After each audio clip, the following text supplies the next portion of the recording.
किसी स्थान पर यज्ञदत्त नाम का एक ब्राह्मण रहता था। उसकी पत्नी किसी और पुरुष में आसक्त थी। वह रोजाना घर पर घी और खांड से स्वादिष्ट व्यंजन बनाकर चुपचाप अपने प्रेमी को खिलाती थी। एक समय उसके पति ने यह देखकर कहा कि तुम यह रोजाना इतना अच्छा भोजन बनाकर कहाँ ले जाती हो? उस स्त्री ने बनावटी वचन से कहा, यहाँ थोड़े से दूर भगवती देवी का स्थान है। मैं व्रत रखती हूँ, इसलिए वहाँ पर यह प्रसाद चढ़ाने के लिए ले जाती हूँ। वह उसी समय देवी के मंदिर की ओर चली गई। उसका विचार था कि मेरा स्वामी परीक्षा जरूर करेगा, इसलिए मैं आज मंदिर ही चली जाती हूँ। वह वहाँ जाकर नदी में स्नान करने लगी तो इसी बीच में उसका पति देवी की मूर्ति के पीछे जाकर बैठ गया। ब्राह्मणी ने स्नान के बाद मंदिर में आकर देवी की पूजा की और फिर वह भोजन सामग्री वहां चढ़ाते हुए बोली, भगवती, किस प्रकार से मेरा स्वामी अंधा हो जाएगा?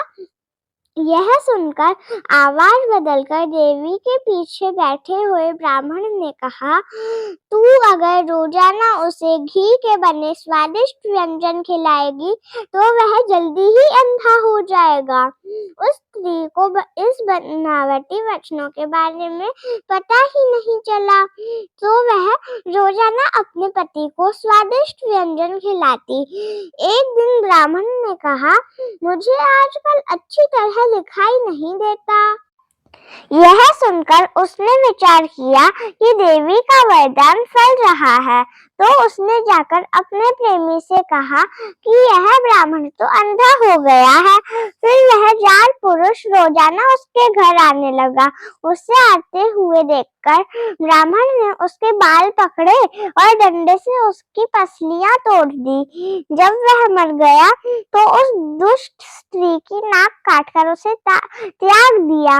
इसलिए मैं कहता हूँ कि मुझे पता है कि किस कारण मेंढक मेरे ऊपर बैठकर सवारी कर रहे हैं, लेकिन मैं तो उस समय का इंतजार कर रहा हूँ जिस तरह से ब्राह्मण ने अच्छे व्यंजन खाते हुए अंधे होने की प्रतीक्षा की थी। मेंढक बहुत स्वादिष्ट होते हैं। यह सुनकर जलज को बहुत दुख हुआ। उसने कहा कि तुमने ये क्या कह दिया? तब उसने अपना मन का भाव छुपाते हुए कहा, ऐसा कुछ भी नहीं, और बनावटी वचनों से उसने जलज को संतुष्ट कर लिया। इस प्रकार धीरे धीरे सभी मेंढकों को वह खा गया और एक भी मेंढक नहीं बचा। इसलिए कहा है कि समय के अनुसार बुद्धिमान व्यक्ति को शत्रु को कंधे पर भी चढ़ा लेना चाहिए और फिर उसे मेंढकों के समान धीरे धीरे मार देना चाहिए। मैंने भी इसी प्रकार अपने दुश्मनों को मार डाला था। क्रोधित होने पर हम केवल शत्रु की थोड़ी हानि कर सकते हैं, लेकिन मृदु होकर बनावटी वचनों से हम उसका पूर्ण नाश कर देते हैं। चतुर्सेन ने कहा, आप मेरे राज्य के शत्रुओं से मुक्त कर दिया। आप बहुत भाग्यवान हो। जो आपने शुरू किया उसे पूरी तरह से सिद्ध कर लिया। अपना काम साधने के लिए केवल वीर होना ही काफी नहीं है, बुद्धि से काम लेना भी बहुत जरूरी है।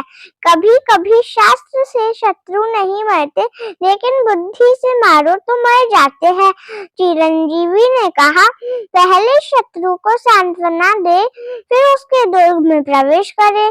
कार्य सिद्धि के लिए योजना बनाकर अपने संकल्प को साधे वही बुद्धिमान पुरुष है। आज मैंने शत्रु को जीत लिया, तो राजन आप पहले के समान बहुत शांति से सो सकेंगे। अब आप प्रजा पालन के तत्पर होकर चिरकाल तक इस तक राज्य का आनंद लीजिए। तो मित्रों, आपने देखा किस तरह से चिरंजीवी ने एक योजना बनाई और उसे क्रियान्वित करते हुए अपने सभी शत्रु उल्लुओं को नष्ट कर दिया।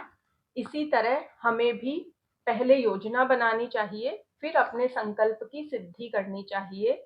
नीति शास्त्र की ये शिक्षाएं आपको कथाओं के माध्यम से बहुत अच्छे संदेश और प्रेरणा देगी।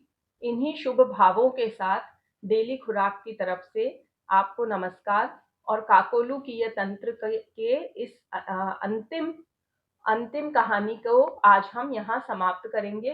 अगले भाग में आप अगला चौथा तंत्र सुनेंगे। तब तक के लिए धन्यवाद।